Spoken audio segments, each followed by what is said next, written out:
알파레인의 잠 못 드는 밤에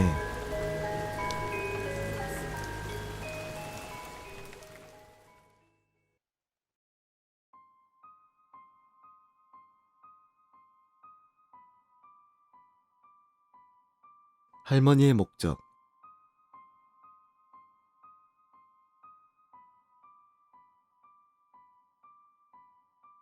어릴 적에는 무슨 일이 일어났는지조차 모른 채 넘어갔지만 지금 와서 돌아보노라면 등골이 오싹해질 정도로 무서운 일이었던 것 같다.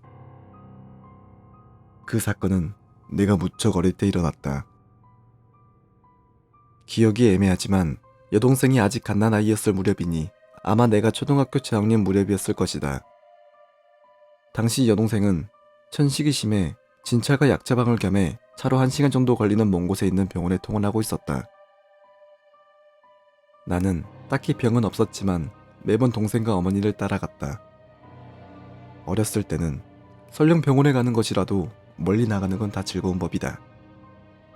게다가 가는 도중에 음식점을 들려 외식을 할 때도 많았기 때문이었다. 하지만 어머니의 입장에서는 아픈 동생을 챙기기도 힘든데 나까지 따라오니 무척 힘드셨을 것이다. 너는 집에 있으면 안 되겠니? 이라는 소리를 매번 들었지만 그럼에도 나는 늘 고집을 피워 같이 병원에 따라다녔다. 병원에 가면 여동생이 진찰을 받을 동안 나는 병원 안을 이리저리 돌아다니곤 했다. 그날 역시 평소처럼 넓은 병원 안을 탐험하는 기분으로 돌아다니고 있었는데 갑자기 환자복을 입은 처음 보는 할머니가 말을 걸어왔다. 애야, 사탕 먹을래? 새하얀 백발인 와중에 듬성듬성 보이는 검은 머리가 눈에 확 들어왔다. 몹시 몸집이 작은 데다 심하게 야위어 있었다. 안색도 영 좋지 않아 건강이 안 좋은 것처럼 보였다. 무슨 생각이라도 골똘히 하는 듯 어두운 표정에 몹시 지친 것 같은 얼굴이었다. 무엇보다도 나를 보는 눈이 몹시 무서웠던 기억이 난다. 할머니는 나는 여기 입원해 있단다. 라고 말했다. 이전부터 혼자 병원 안을 돌아다니는 나를 보았기에 말을 걸고 싶었다는 것이었다. 외로워서 그런데 친구가 되어줬으면 좋겠구나. 하지만 나는 할머니가 무서웠기에 고개를 젓고 어머니 곁으로 도망쳤다. 할머니가 어슬렁어슬렁 내 뒤를 따라오는 곳이 느껴졌다. 나는 여동생을 안고 있는 어머니를 발견하고 울며 달려갔다. 그리고 뒤에 따라오는 할머니를 가리키며 이상한 할머니가 따라와. 라고 소리쳤다. 할머니는 어느새인가 내 손수건을 손에 들고 이걸 떨어뜨렸네요. 라고 말했다. 어머니는 어머, 죄송합니다. 라며 사과를 하고 손수건을 받았다. 그리고 나한테 실례자님, 그런 말 하면 못 써. 라고 혼을 냈다. 할머니는 괜찮아요. 라고 말하고 어머니에게 다가왔다. 그리고는 깜짝 놀란 듯 입을 떡 벌리더니 갑자기 눈물을 흘리기 시작했다. 할머니는 어머니를 보고 말했다. 우리 딸하고 똑같아. 할머니는 10년은 더 된 옛날에 어머니랑 똑 닮은 딸이 있었던 듯 했다. 그리고 그 딸은 그만 병으로 세상을 떠났다는 것이다. 어머니는 그런 할머니를 안타깝다는 듯한 얼굴로 바라보고 있었다. 그리고 할머니는 그 후로 병원을 찾을 때마다 우리를 병원 입구에서 기다리게 되었다. 그리고 만날 때마다 여동생과 나에게 과자나 장난감을 안겨주었다. 죽은 딸이 다시 돌아온 것 같아. 라며 기뻐하는 할머니의 모습에 차마 어머니도 거절할 수 없었던 것 같다. 하지만 처음부터 할머니가 무서웠던 나는 언제 가도 입구에서 우리를 기다리고 있는 할머니의 모습이 기분 나빴다. 결국 나는 언젠가부터 병원에 따라가는 걸 포기하게 되었다. 그렇게 몇 달 정도 지났을 무렵이었다. 갑자기 어머니가 나에게 동생 병원 가는데 같이 안 갈래? 라고 권해오셨다. 나는 이상하다 싶으면서도 혹시 진찰 끝나고 돌아오는 길에 맛있는 거라도 사주시나 하는 생각에 고개를 끄덕였다. 병원에 도착해 여동생의 진찰이 끝나고 어머니와 수납을 기다리고 있을 무렵이었다. 그때까지 할머니의 모습은 전혀 보이지 않았기에 오늘은 없나 보네? 혹시 태어나셨나? 하는 생각을 하고 있었다. 그 순간 등 뒤에서 소리가 났다. 찾았다. 뒤를 돌아보니 할머니가 있었다. 어머니는 잔뜩 긴장한 얼굴이었다.